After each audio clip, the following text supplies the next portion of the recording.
After 2024 results are out now officially और हमारे सामने तीन बड़े सवाल हैं। इस वीडियो में मैं इन तीन सवालों के जवाब देने की कोशिश करूंगी। सबसे पहले congratulations to them who somehow managed to clear this exam.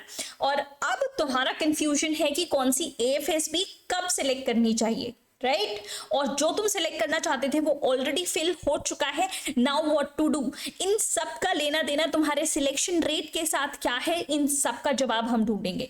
Number 2, जो मेजॉरिटी लोगों का कंसर्न है, एफकैट मार्क्स, इस पे भी बात करेंगे। एंड लास्टली बेस्ट बुक और बेस्ट कोचिंग फॉर एएफएसबी, इस पे भी चर्चा करेंगे।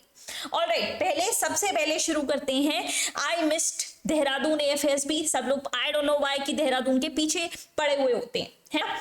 Which AFSB to select, when to select? देखो AFSB सिलेक्शन किस पे डिपेंड करता है?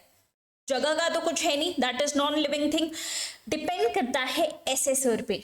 एसेसर तुम्हें टेस्ट करता है, तुम्हें मार्क्स देता है, उसके हिसाब से तुम्हारा recommendation and non recommendation depend करता है, राइट। अब ये बात आपको क्यों समझ में नहीं आती कि एसेसर एक ट्रांसफरेबल पर्सन है, राइट वो एक ट्रांसफरेबल पर्सन है। How many assessors have you heard? YouTube खोलो, बहुत सारे एसेसर्स हैं वहां पे तुम्हें खुद पता चलेगा कि वो 2 से ज्यादा एसएसबीज में सर्व कर चुके हैं। दैट मीन्स अगर तुम इलाहाबाद को डिफिकल्ट समझते हो, दैट मीन्स इलाहाबाद के अंदर जो वो एसेसर है शायद वो डिफिकल्टी से चेक करता है या बहुत स्क्रू करता है, लेकिन कल को उनका ट्रांसफर आके वो भोपाल चले जाएंगे, वो बैंगलोर चले जाएंगे और वही ऑरा क्रिएट करेंगे एक डिफिकल्ट एसएसबी होने का। तो that depends on assessor and not the AFSB, right. तुम्हारे जो मार्क्स हैं वो एसेसर्स के हाथ में होते हैं और एसेसर ट्रांसफर होते हैं। तो ये चीज भूल जाओ कि कोई एक स्पेसिफिक एसएसबी में ज्यादा रिकमेंडेशन होते हैं या कम रिकमेंडेशन होते हैं, ऐसा कुछ भी नहीं होता है। तो तुम्हें कौन सी एएफएसबी सिलेक्ट करनी चाहिए? देखो दिस इज माई ओपिनियन, तुम अपना बस दिमाग लगा सकते हो उस पे। If this is your first attempt तो तुम्हें अच्छा खासा टीए मिलने वाला है ना, ट्रैवलिंग अलाउंस मिलने वाला है, तो you have this opportunity to explore. तुम एक नई जगह को एक्सप्लोर कर सकते हो। समझ आ रही है बात? SSB is personality related test, तो उस हिसाब से सोचना सीखो। तुम्हें टीए मिलने वाला है, खर्चा मिलने वाला है ट्रैवल का, तो तुम कहीं दूर जाके एक्सप्लोर कर सकते हो, राइट और अगर ये तुम्हारा सेकेंड और उससे ऑनवर्ड है तो तुम्हें पैसा नहीं मिलने वाला है। तो सूट योर पॉकेट अकॉर्डिंगली। अगर तुम्हारे पास है पैसा तो तुम एक न्यू जगह एक्सपीरियंस कर सकते हो, है ना। नहीं तो नियरेस्ट एएफएसबी सिलेक्ट करो। अच्छा, कौन सी डेट सिलेक्ट करनी चाहिए? डेट का भी ऐसा कुछ नहीं है। देखो तुम्हारी प्रेपरेशन रेजीम क्या है, उस हिसाब से अपना डेट सेलेक्ट करो। देखो अगर तुम्हारे सेमेस्टर एग्जाम्स के साथ तो क्लैश नहीं हो रहा है, देखो तुम्हारी कोई और एग्जाम्स के साथ वो क्लैश नहीं हो रहा, कोई फैमिली फंक्शन, उस हिसाब से अपनी डेट और अपनी लोकेशन सिलेक्ट करो। और इस मिथ में मत रहो। ये मिथ शुरू कहां से होता है पता है? जब कोई टॉपर या कोई रेकमेंडेड बच्चा यूट्यूब पे आता है और वीडियो बनाता है और वो वीडियो हो जाती है वायरल, उसको बहुत लोगों ने देख लिया होता है और ये अपना पर्सनल एक्सपीरियंस शेयर कर रहे होते हैं कि मेरे साथ ये हुआ था, मेरे साथ वो हुआ था, और इस चीज को हम अपने दिमाग में बिठा लेते हैं और यहीं से मिथ की शुरुआत होती है। समझ आ रही है बात तुम्हें? ऐसे बहुत सारे मिथ्स हैं जो कि रेकमेंडेड बच्चे अपना एक्सपीरियंस बताते हैं और तुम उसे पत्थर की लकीर समझ लेते हो। ऐसा नहीं होता है। समझ आ रही है बात? लॉजिकली सोचो। ऑलराइट, सेकंड कंसर्न पे आते हैं, एफकैट के मार्क्स से रिलेटेड। पहले मुझे लगा कि ये हवा चल रहा है, then I checked career air force की ऑफिशियल इंस्टाग्राम पेज, इसके ऊपर जाके बच्चों ने मैसेजेस किए हुए हैं। Then I thought this is now serious concern, है ना। मुझे भी पहले लगा कि सब लोग बहती गंगा में हाथ धो रहे हैं कि मेरा क्वालिफाई वैसे भी नहीं होना था, वैसे भी नहीं हुआ, तो let me participate in this game. No, that's why मैंने अपने टेलीग्राम पर भी एक पोल डाला कि ऑनेस्टी के साथ, ऑथेंटिसिटी के साथ ये चीज यहाँ पे डालो कि क्या मेरे परफॉर्मेंस के हिसाब से मेरे मार्क्स थे या नहीं, या मुझे मोर देन एक्सपेक्टेड मार्क्स आए हैं, लेस देन एक्सपेक्टेड मार्क्स आए हैं, and you can see the result. मैं चाहती हूं कि हम इस पे काम करें, क्योंकि this is not the very first time this thing has happened. ये पिछली बार भी सेम चीज हुई थी, आरटीआई भी फाइल करी गई थी और आरटीआई से जो आंसर मिला था दैट वाज नॉट सैटिस्फैक्टरी। उन्होंने ये करके दिया हुआ था कि answer correct, answer not correct, question तो था ही नहीं, क्वेश्चन पेपर तो हमें दिया नहीं जाता, it is an online test, तो हमें कैसे पता चलेगा कि what is the right answer key and what is the, तो RTI was also not well answered. यहां पे आपको आरटीआई का आंसर भी दिख रहा होगा। So I need you to go to this poll ताकि हम एक अच्छा नंबर कलेक्ट कर सके और तब रिप्रेजेंट कर सके। समझो, कोई भी चीज में अगर चेंज लाना है या कोई भी चीज में हम रिफॉर्म लाना चाहते हैं, नंबर्स आर रिक्वायर्ड। दो चार बच्चे कुछ बोले तो नहीं होंगे, है ना। And I would request to each and every YouTube colleague of mine कि हम इकट्ठा होकर इस पर काम करते हैं। इंडिविजुअली शायद आंसर ना मिल सके, लेकिन अगर हम साथ में मिलकर इस चीज को आगे बढ़ाते हैं for the courtesy of our defence family, defence tribe, तो शायद ये अपकमिंग एफकैट एस्पायरेंट्स के लिए बहुत अच्छी चीज होगी, because this thing has happened for second और third time in a row now. सो आप इस चीज का कमेंट सेक्शन में भी आंसर करना, और स्टूडेंट्स प्लीज आप भी दूसरे यूट्यूबर्स को बोलना जाके कि एक साथ मिलके काम करते हैं, साथ आते हैं, and then let us put up our request very very legally and very very nice manner, in a very very nice manner. और यहाँ पे पोल पे जरूर, उसका लिंक मैं डिस्क्रिप्शन पे दे रही हूँ, जाके पोल में पार्टिसिपेट करो, but make sure this should be authentic. बहती गंगा में हाथ नहीं धोना है। अगर तुम्हारा क्वालिफाई नहीं हो रहा था तो ये नहीं कि चलो उस पर टिक कर देते हैं, नो, बी ऑथेंटिक।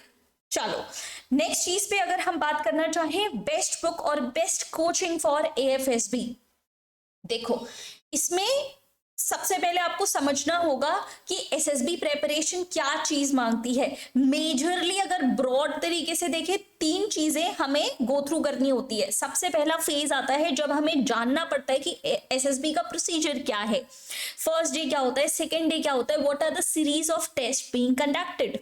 हमें जानना पड़ेगा कि एसएसबी का सिलेबस है ऑफिसर लाइक क्वालिटीज, ओएलक्यूज क्या होते हैं, ये ओएलक्यूज कौन सी पर्सनैलिटी के कॉर्नर्स चेक हो रहे हैं। सबसे पहले ये नोइंग फेज होता है एसएसबी का। सेकेंड फेज होता है कि जब तुम जान चुके हो कि what is being tested, now you look into yourself कि तुम में क्या है, तुम में क्या नहीं है, तुम्हें क्या चीजें ऐड ऑन करने की जरूरत है, क्या चीजें पॉलिश करने की जरूरत है, कहाँ तुम्हें सुधरने की जरूरत है, ये सिर्फ तुम लोकेट कर पाओगे। समझ आ रही है बात।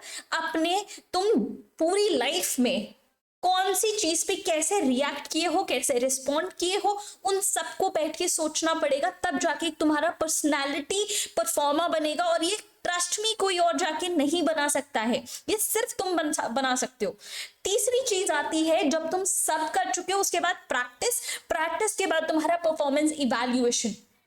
प्रॉब्लम क्या है, तुम पूछते हो बेस्ट बुक्स और बेस्ट कोचिंग्स। देखो मैं किसी को यहाँ पे डिमोट नहीं कर रही हूँ और किसी को भी प्रोमोट नहीं कर रही हूँ।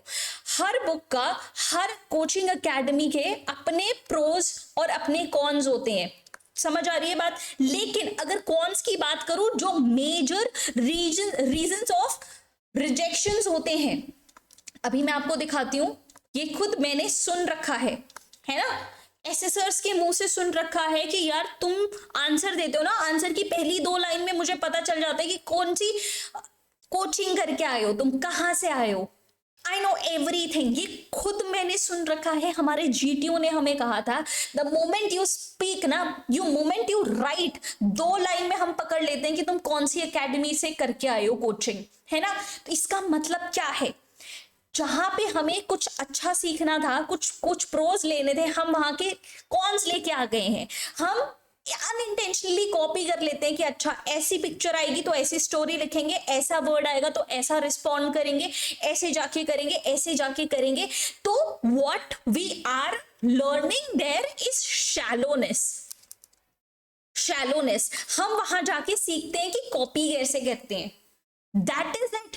तुम्हारे अंदर बदलाव नहीं हो रहा है, है ना, समझ रहे हो, इसमें इनकी गलती नहीं है, ये बुक्स की या एकेडमी की गलती नहीं है, ये तुम्हारे एजुकेशन की गलती है कि तुम करेक्ट चीज नहीं उठाते हो।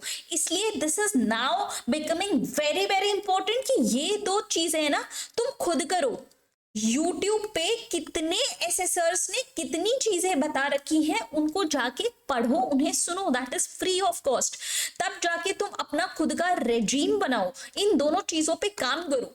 And then when it comes to practice, एक अच्छी कम्युनिटी की बहुत ज्यादा जरूरत होती है ना।